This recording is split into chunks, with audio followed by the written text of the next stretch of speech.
Update India में आपका स्वागत है। रहिए खुश और निर्भीक। मैं सैयद अतीक।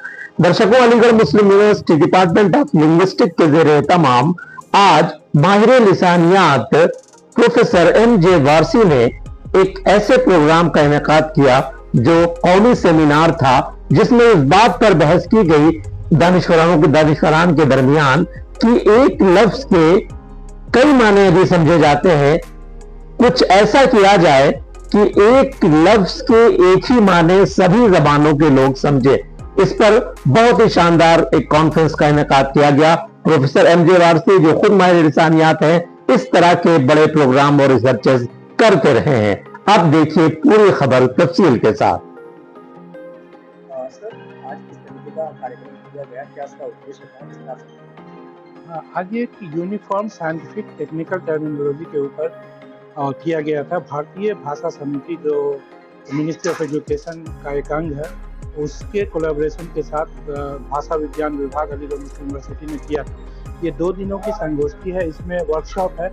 इसमें जो विभिन्न जबानों के, विभिन्न भाषाओं के बैकग्राउंड के एक्सपर्ट आए हुए हैं, जो इस बात पे चर्चा करेंगे कि जो हमारे पास डाइवर्सिटी है, जो विभिन्न शब्दावली है, जो डिफरेंट, उसको कॉमन शब्दावली एक कॉमन हो, जो जिससे लोगों को ट्रांसलेशन में, इंटरप्रिटेशन में दिक्कत नहीं आए। कोई अरबिक जानने वाला है, कोई संस्कृत जानने वाला है, कोई तमिल जानने वाला है, कोई तेलुगु जानने वाला है, वो कोई चीज़ अगर ट्रांसलेट करता है तो उसकी शब्दावली, एक मानक शब्दावली क्या होनी चाहिए। जैसे आज बहुत वक्त आए, मिसाल दे रहे थे, उदाहरण दे रहे थे कि बाल है, गेसु है, जुल्फ है, काकोरी है, तो उसमें से कौन सा ऐसा शब्द हो जो एक आदमी ट्रांसलेट करे तो सबके समझ में आए। वरना कोई गेसु करेगा, कोई जुल्फ करेगा, कोई बाल करेगा। तो ये इस तरह की चीज़ों को स्टैंडर्ड फॉर्म में लाने की एक प्रयास है। अगर ये आ जाता है तो इर्रेस्पेक्टिव ऑफ लैंग्वेज, किसी भी भाषा के बोलने वाले लोग हों, वो आसानी के साथ ये समझ सकते हैं कि अगर वो बुक लिखेंगे तो पूरे भारत में बुक का मतलब किताब समझा जाएगा या पुस्तक समझा जाएगा। कोई दीन लिखेगा तो उसका संकाय अध्यक्ष समझा जाएगा या अधिष्ठाता समझा जाएगा। तो इस तरह की शब्दावली को एक मानक के रूप में स्थापित करने का एक प्रयास है, जो डिफरेंट लैंग्वेजेस के लोगों को इसका बेनिफिट होगा थ्रू आउट द कंट्री, क्योंकि हम India is one of the richest diverse linguistic nation है। तो हमारी जो ये विविधता है, जो उसको हम बरकरार रखना चाहते हैं, और इसी में एक कॉमन कंटेंट का प्रावधान होना चाहिए, जिससे हम सब नॉर्थ ईस्ट साउथ वेस्ट सब लोग एक दूसरे को समझ सकें। सर, यही भाषा को आसान करने के लिए किस तरह से? देखिए, भाषा में सबसे बड़ी खूबी ये होती है कि समय के साथ एडॉप्ट करने की प्रवृत्ति होती है, प्रक्रिया होती है।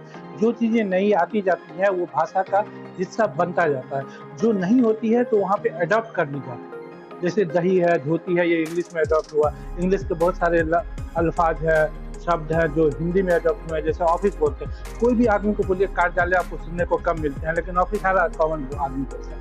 तो इस तरह की एडेप्टेबिलिटी भाषा की आंतरिक प्रवृत्ति होती है, जो समय के साथ बदलती रहती है और परवान चढ़ती रहती है। और इसी के साथ भाषा की उत्पत्ति भी होती है, मिली जुली भाषा। इसी को हम, जैसे उर्दू में जितने भी आप टर्की ढूंढेंगे, अरबिक ढूंढेंगे, संस्कृत के शब्द ढूंढेंगे, ये सब मिल जाएंगे उसमें। तो इस तरह से भाषा के अंदर की ये प्रवृत्ति होती है कि समय के साथ बदलती है, और जिस तरह से प्रयोग होता रहता है उसके साथ एडॉप्ट होती चली जाती है।